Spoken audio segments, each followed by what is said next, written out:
Un saludo a todos, bienvenidos a nuestro canal JB Opiniones. Si eres nuevo en nuestro canal, espero que te quedes hasta el final del video y nos apoyes con un like, con un comentario y con tu suscripción. Y si eres recurrente en nuestro canal, gracias por el apoyo. El día de hoy hablaremos de un tema que seguramente la mayoría de los venezolanos o el 100% de los venezolanos han escuchado alguna vez en su vida, que es el tema de la zona en reclamación. Siempre hemos conocido que el mapa de Venezuela es este que estamos viendo ahorita, pero este sector o esta región del mapa siempre se ha conocido como la zona en reclamación. Por eso en este video profundizaremos un poco sobre esta región de Venezuela. Comencemos.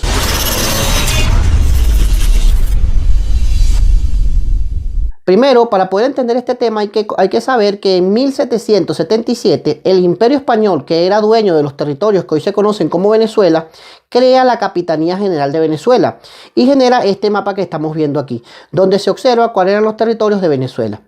¿Qué pasa? Que después del periodo independentista que vivió Venezuela, este mapa de la Capitanía General pasó a ser el mapa oficial de Venezuela. Y así lo dicen las constituciones desde 1830 hasta la constitución de nuestros días. Pero en 1840 el Imperio Británico, que era dueño de la Guyana inglesa, que hoy por hoy se conoce como Guyana, envió a un alemán explorador que se llamaba Schomburg y trazó unas primeras líneas sobre lo que supuestamente era la frontera de la Guyana inglesa. Y el Imperio Británico empezó a trazar las famosas líneas Schomburg en los siguientes años y empezó a agarrar más y más territorio de lo que hoy se conoce como la Guyana Esequiba.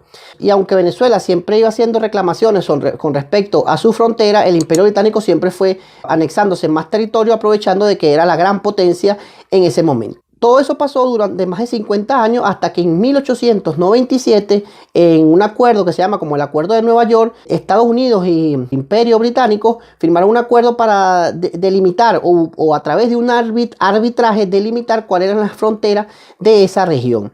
Y fue en 1899 en lo que se conoce como el laudo arbitral de París, donde se determinó que esa zona que antes era de Venezuela, ahora pasaba a ser de Guyana. Era un acuerdo entre dos potencias, la potencia emergente era Estados Unidos y la potencia reinante que era el Imperio Británico. Venezuela en los siguientes años se dio cuenta de que dicho acuerdo fue un acuerdo fraudulento porque ahí no había representantes de Venezuela. El que representaba a Venezuela eran los Estados Unidos y Venezuela era un país independiente. Aprovecharon que Venezuela estaba en una guerra civil y aprovecharon esa debilidad del Estado y se apoderaron de esa región. Pero en los siguientes años Venezuela comenzó una serie de reclamos y en 1966 presentaron ante la ONU lo que son los documentos, por así decirlo, legales de que esa región es de Venezuela. El Imperio Británico, aceptando de que había existido cierto fraude en el tema de cómo se anexaron esa región, entonces firmaron lo que se conoce como el Acuerdo de Ginebra, donde entonces ellos determinaban un método o 9 métodos conocidos, eran 9 métodos que dice ese acuerdo, para poder dilucidar de quién es ese territorio, para poder llegar a un acuerdo entre Guyana, en ese caso era el Imperio Británico, y Venezuela. Posteriormente a ese Acuerdo de Ginebra, Guyana se independiza y se convierte en un país independiente y entonces el conflicto pasa a ser entre Venezuela y Guyana. A todas estas, Venezuela siempre buscó el arbitraje o siempre buscó la mediación bajo sus argumentos legales, donde decía que eso era territorio de Venezuela y que el laudo arbitral de París era un laudo fraudulento. Pero Guyana siempre intentó de que fuera la Corte Internacional de Justicia que sea la que se hiciera cargo de ese juicio, porque esas eran una de las 9 posibilidades de llegar a un acuerdo. Venezuela en su momento siempre estuvo en contra de que la Corte Internacional de Justicia llevara a cabo ese juicio, pero después de los años 2000 hubo ciertos avances con respecto a esta zona en reclamación. Incluso se intentó buscar a una tercera persona que fuera la que se encargara de determinar quién era el dueño del territorio, pero no se logró avanzar. Y en el 2015 la ExxonMobil comenzó a financiar el juicio en la Corte Internacional de Justicia en favor de Guyana, ya que habían descubierto grandes pozos de petróleo. Eso determinó una ruptura o un antes y un después, por así decirlo, en este conflicto, porque entonces Guyana abiertamente exigiría que la Corte Internacional de Justicia sea la que tome la decisión sobre el aspecto de Guyana. ¿Qué pasó con esto? Que en el año 2020, hace 3 años, la Corte Internacional de Justicia se abogó la responsabilidad de entonces decidir qué va a pasar con el territorio Esequibo. Venezuela ha estado en contra de que la Corte Internacional de Justicia lleve el juicio porque considera que es mejor el tema de la mediación de las partes y solicitó en el 2021-2022 que ese juicio no se llevara a cabo. Pero aparte de eso, alegó de que el juicio no podía llevarse a cabo porque hace falta un tercero en ese conflicto. El conflicto siempre fue contra Gran Bretaña, que era el imperio que en ese momento dominaba las tierras de Guyana.